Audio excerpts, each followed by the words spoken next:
Hi guys, welcome to Crazy Burger. In this video we're going to be looking at Taito Arcade 1 on the Super Pocket. Is it worth buying?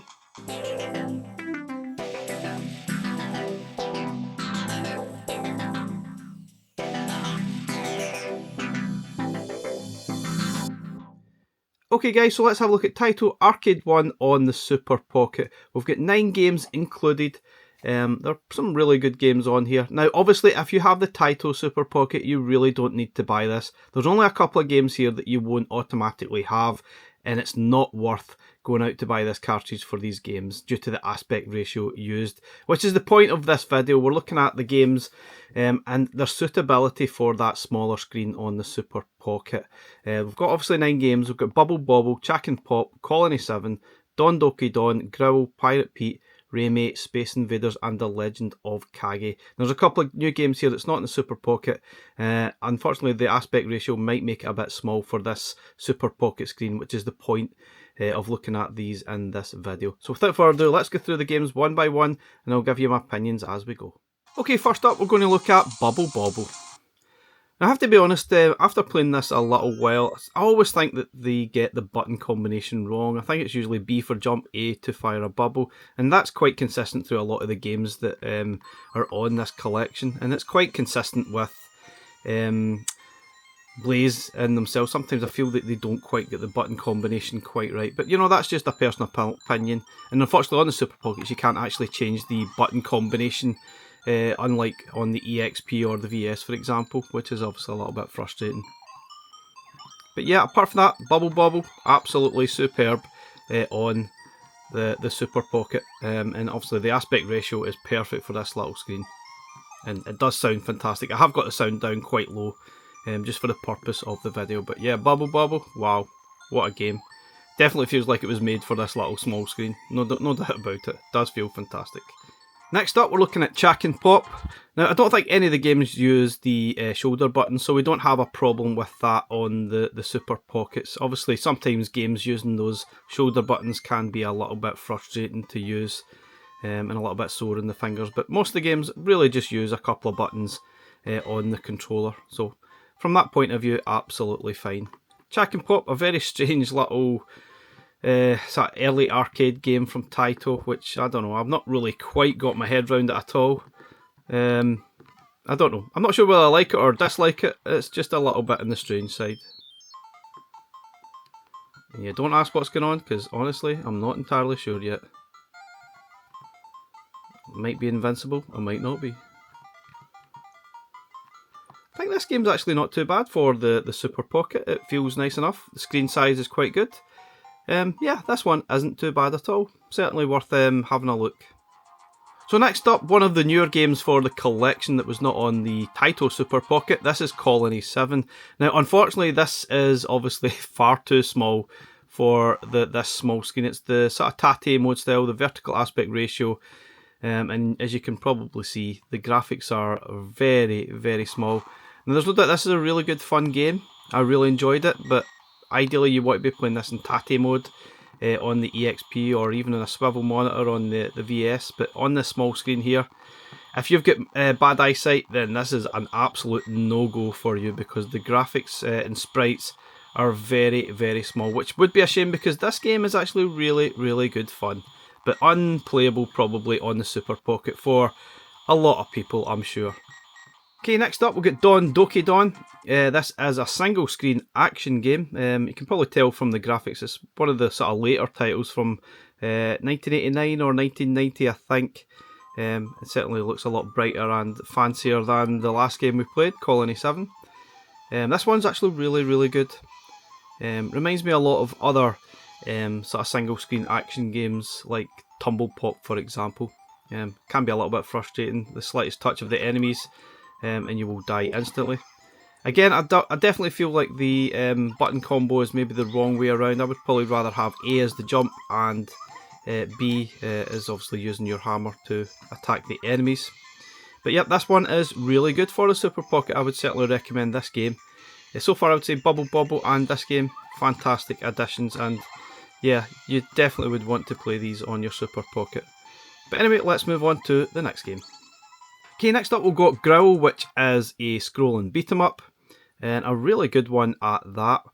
It certainly stands out from a lot of other games, even games like Final Fight, where obviously the sprites themselves are very large, but the sprites on this game are a little bit smaller, but there is a lot more enemies on screen at the one time. And yeah, it is obviously ripping off Indiana Jones, quite obviously. Love the variety of weapons as well in this game. There's just so many things to pick up. The other enemies can pick them up as well. The boss battles do the same. It's certainly got a good bit of variety, and the sheer amount of enemies that come at you as well is just unbelievable. It's not something you see that much or that many times in sort of arcade games. There's maybe a few examples like that, but anyway, this game is definitely worth picking up as well. It's really, really good fun. Obviously it's only got jump and punch, but there's a good bit of variety between using those combination of buttons, which is quite good. And obviously you're trying to save the animals for within this game. Reminds me a little bit like Cadillacs and Dinosaurs a little bit, I guess, which came out a few years after this. Okay, now we're having a look at Pirate Pete. This is another new game for the collection on the cart that was not on the Super Pocket. The Taito Super Pocket, that is. But yeah, it's a very short game. There's only about 4 stages which you need to sort of make your way through. It's interesting. I think it's definitely shown its age. It's one of Taito's earlier sort of games, which is obviously quite obvious when you're playing it. It's okay. It's obviously very, very limited, and yeah, just like that, you will die quite frequently. It's obviously meant to get coins out of you at the end of the day. Oh damn, and that's something I keep doing because I have absolutely zero patience. Yeah, anyway, it is quite a short-lived game. So next up we've got Raimais, which is also a new game for the collection on the cart. This one, it's not too bad. It's quite different. You can see the screen size is perfect for the Super Pocket. It's almost like a sort of Pac-Man style game where you're collecting all the sort of dots as you see in the screen there and avoiding the enemies. You've got various power-ups as well throughout the sort of game, which have different effects. Might slow them down, you might get a shield, you might get some firepower, that type of thing. But yeah, this game's actually good fun, in small doses right enough, because it does get quite repetitive. So yeah, in small doses, absolutely fine. Certainly one of those ones you want to pick up for a quick blast. 5 minutes maybe sitting on the bus or whatever it is you do with your Super Pockets.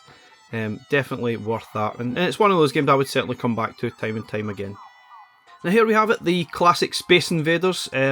Obviously this was on the Super Pocket as well, and this is the original arcade version, and you can clearly see it's obviously meant for the Tate mode style, but yeah, it's not ideal. The graphics are quite small. You can obviously stretch the screen. Now obviously that's an option in the display. You can keep that in mind. You can just stretch the screen, obviously, forgive me here, and you can probably get away with it for this game, and maybe a couple of the others. In fact, this one isn't the worst example using the stretch screen for the vertical aspect ratio games. You can get away with it here, and certainly makes this game a little bit more visible, a bit more playable in this sort of form. But yeah, please don't come at me. Obviously this isn't ideal, but for Super Pockets, I think you could probably just about get away with it. Now, last game we've got is the Legend of Kage. This game reminds me a little bit like Pirate Pete. It is quite basic. There's only like a few different stages in it. It's weird as heck, and probably not a favourite of mine, but you know, it's okay. I've still got the full screen on, but it obviously doesn't make a huge difference to this game. It really just stretches the borders out slightly. I think there's about 4 stages to this game. The first stage you need to kill as many of these guys as possible, or just stay alive for as long as possible. I'm not entirely sure. The next stage is really just running from left to right, then you're running up the screen. Yeah, it's alright. It's worth a quick go. That gets harder and harder, obviously, every play around, just like Pirate Pete, but yeah, it's okay. It's not a game that you would want to rush out and buy this collection for, to be honest, but it's not too bad. It's worth a quick bash, but I don't think it's one of those games you'll come back to, unlike games like Bobble, for example. Okay guys, so overall I think this one's just about worth buying for your Super Pocket. Obviously it's not, if you've got the Taito Super Pocket, forget about it, you don't need this. If you're looking to buy this for the Evercade Alpha, yes, pick this up for the Alpha. For the Super Pockets, the non-Taito Super Pockets, then I'd say just about worth buying. There's some really good games here that you want to get your hands on, such as Bobble. Obviously, you've got Colony 7, it's just not an ideal game to play. Doko Don is really good, Growl is great stuff, Pirate Pete's okay, Raimais is quite good fun, you got the classic Space Invaders. I think it's just about worth buying for. Now, just worth maybe having a look at Colony 7, playing this in the stretch sort of way. It's obviously still got very small graphics, so it's probably still unplayable even stretching the screen out, because you can see the enemies are really small, and it probably makes this game even more difficult playing in this sort of form factor, which isn't really ideal. But apart from that, I say the rest of the games are absolutely fine, and I would probably just about recommend buying this for your Super Pockets. Anyway guys, thanks very much for watching, we'll catch you again in the next one. Bye for now.